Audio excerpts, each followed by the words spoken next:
Welcome everyone to our live today. I'm super excited about what we're going to be talking about today. One of the things that I've seen over my career, and I know Colleen and Gary, you feel the same way, that culture and the culture within a law firm specifically is so critical. And you know what's interesting is we talk about culture, and we all know the famous Peter Drucker quote where he says, culture eats strategy for breakfast, right? He's just like, people talk about strategy so much, but it's the culture that is so critical in an organization. And for some reason, when we talk to law firms, they hear that, but then it just doesn't sink in as well as it could. So today we're going to jump on five specific things. We're going to talk about five specific things that are destroying culture within a law firm. And we've seen it, we've watched it. And law firms, they get caught up in these five things. It just destroys their firm. And I'll go ahead and start with number one. And these aren't in any order of importance, but I'm just going to share that the first thing is the law firm's lack of direction. They just really don't know where they're going. And by the way, that is not classified with just one size of a firm. We see it with a solo firm. We see it with 20, 30 attorneys and even beyond. And so that first one that really impacts the culture of your firm is just simply not having a clear direction. This is where we're going. This is where we're headed. And so too many firms, and those of you listening can ask yourself, do I have a clear direction? Now, by the way, this is what's interesting, because we do, when we speak, when Colleen, Gary, and I speak at conferences, and we touch on this and we'll touch on this in our big Las Vegas conference in the fall, but so many law firms will say, oh yeah, I'm totally clear in direction. And then you start asking people within the firm, are you clear on the direction? And they'll say, yeah, I have no idea. And so that number one is really getting clear on the direction of your firm. Now, Gary, I'm going to ask you, I'll jump to you. What others would you add to that? So I say direction in the firm, but what others would you add to things that law firms are doing to really destroy the culture of their firm? You know, what's interesting, Chad, before I just unpack that, I just want to have a moment of confession, because I was really slow coming around to the importance of culture early on in my career. I didn't even get it. I really didn't get it. And so when I look back and I think about all the mistakes, and there were a lot of them that I've made over the years, but I think missing the importance of culture far and away probably impacted everything else. And I'll give you an example. I think technology plays a critical role in enhancing the efficiency, the facilitating communication, and even clients' services. So I think that when a law firm fails to adopt and leverage technology, it's really risking or creating a culture that stifles growth, innovation, collaboration, and I think that is and I'm talking from experience here, this can cause stagnation and demotivate employees. So failing to adopt and leverage technology, I think, is a definite culture killer. Well, that's huge. And just what you touched on there, it stifles employees. It stifles their progress and can be frustrating for them. That's awesome. Yeah, you know, it's funny. When you get A players, you realize how important that was. And I think maybe one of the reasons why I was slow to come around is I never witnessed it. Because early on in my career, I don't think that I was a good leader. I don't think that I don't think I did anything well except for worked hard. But, you know, you'll learn. Right, absolutely. Absolutely. Okay, so technology. So I say vision firm, lack of vision, lack of technology. What else would you add to that? Well, I think along those lines, that I would say lack of training. Mm, I think okay. I think a lack of training leads to a culture of underperformance. I think that when you have the A players that we all want, if you're not training, I think employees feel unsupported and even undervalued, and that affects the quality of their work. And I think that can also impact the firm's reputation. Okay, okay, so you're saying, so Colleen, and we're gonna have you add to this here in a second, but we're saying that the lack of vision for the firm, lack of leveraging technology, and the lack of training, those three things can destroy the culture of a law firm. I And I agree. I mean, in any firm, it doesn't necessarily have to be a law firm, because I will admit, when it comes to training, I am the worst human at it. And when you bring in top talent and don't give them time and don't show them how to be successful and say, go figure it out, well, they may not go figure it out. And I've done that so many times that I would think I would learn my lesson, but well, but I'm gonna say, Colleen, the reason why, just real quickly unpack that. The reason why that's the case for most law firms, as it is for you, Colleen, is you've been incredibly successful in your career. sure. As many of the attorneys listening to this have been. And you take Michael Jordan and Magic Johnson and Larry Bird, who are all like you, Colleen, very successful in their career. And for some reason, they weren't exceptional at coaching Right. because they just was like, we'll just put the ball in the basket, right? And they were so Yeah. good at that. And that's the way, Colleen, you're wired. You're just like, Yeah. just get it done, just make it Figure it out. happen, right?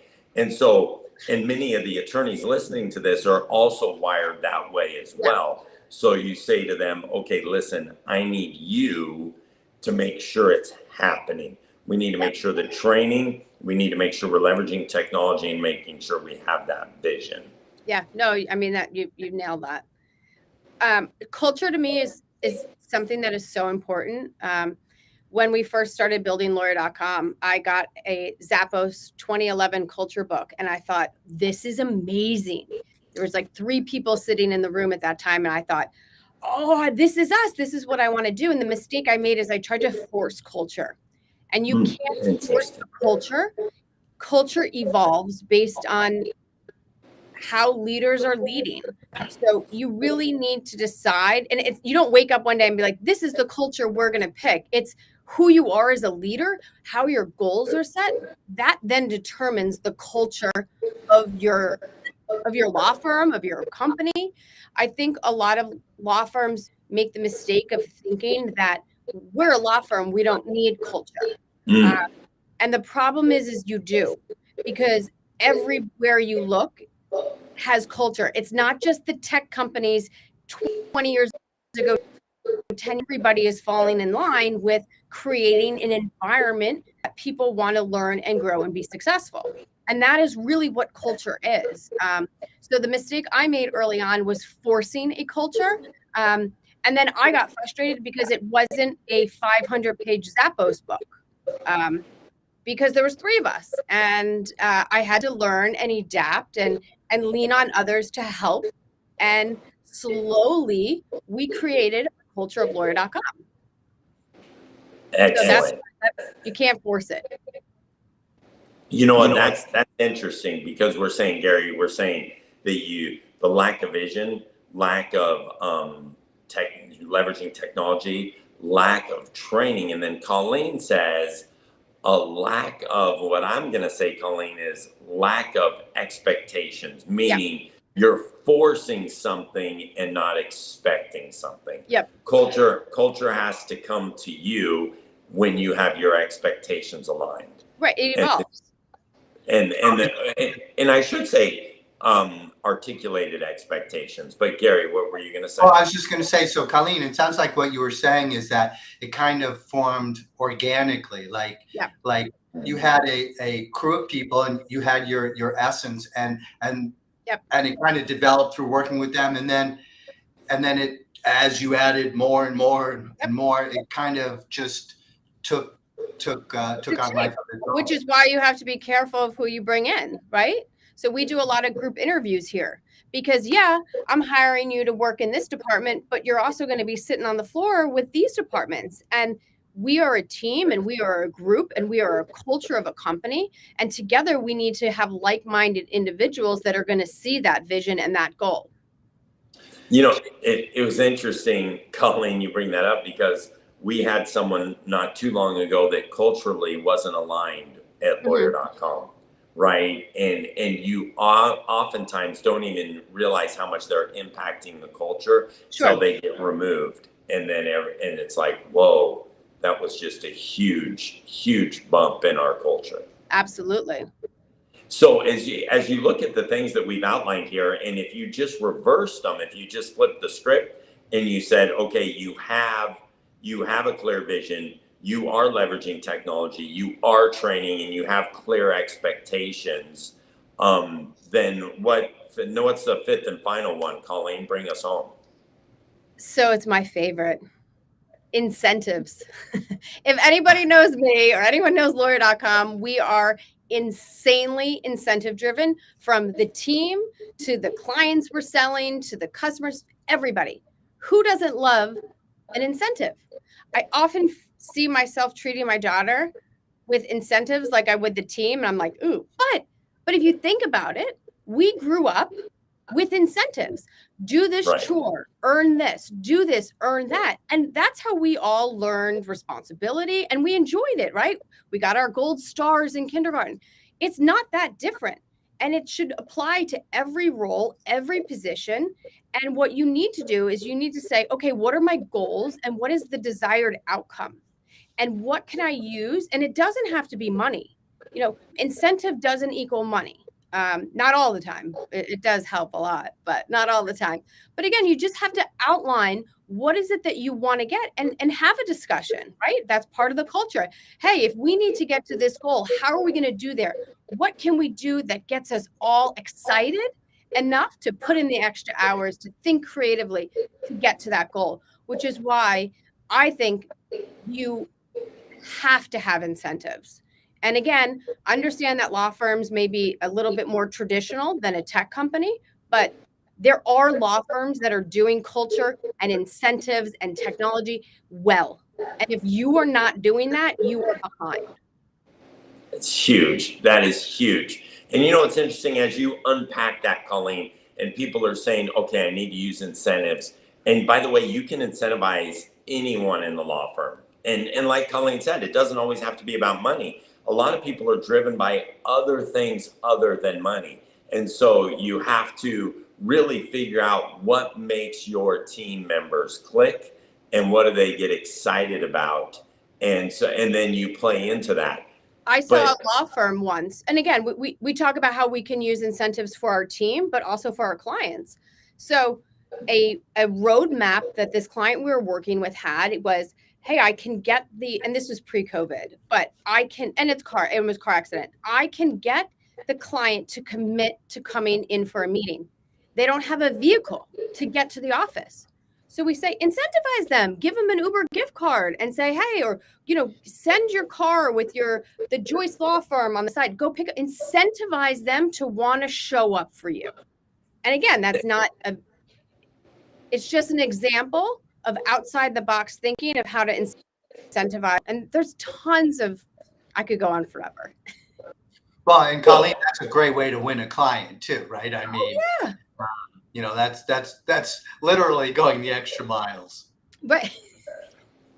Well, and the client will want to rise to those expectations because they'll want to be consistent with what you've outlined. And it's the law of reciprocity that's coming into play. I would all but guarantee if you sent a car to a client to come get you, they retain you. So as we wrap up, and by the way, such amazing content shared right now. But as we wrap up, I just want to emphasize this one point, and then Colleen and Gary, you can add anything as we finish up. But that is this: law firms that are listening right now may be thinking to themselves, okay, I really need to focus on improving my culture.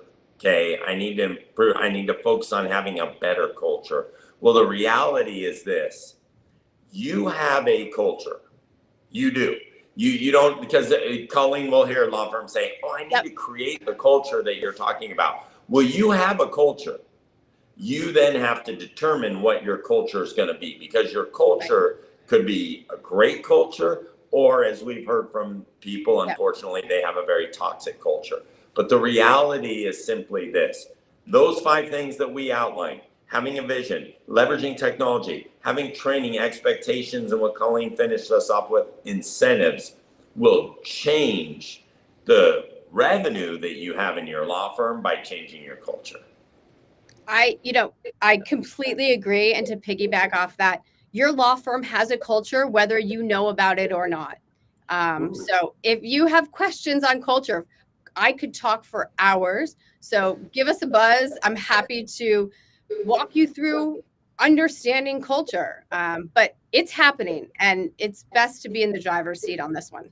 Well, and by the way, just a side note, Colleen will do a segment in Las Vegas on culture Absolutely. and really how you can generate that type of culture that will immediately impact your revenue. And I'll tell you all my culture mistakes. They're Uh, funny, but again, that's how you learn. We learn through every Absolutely. mistake and every failure. So fast So failure.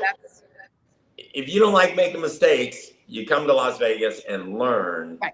Okay, that's what I need to be doing. Awesome. Thank you, Colleen. Gary, thank you both for Thanks, the Gary. content. Thanks, What you Chad. shared. Have an awesome day, everyone.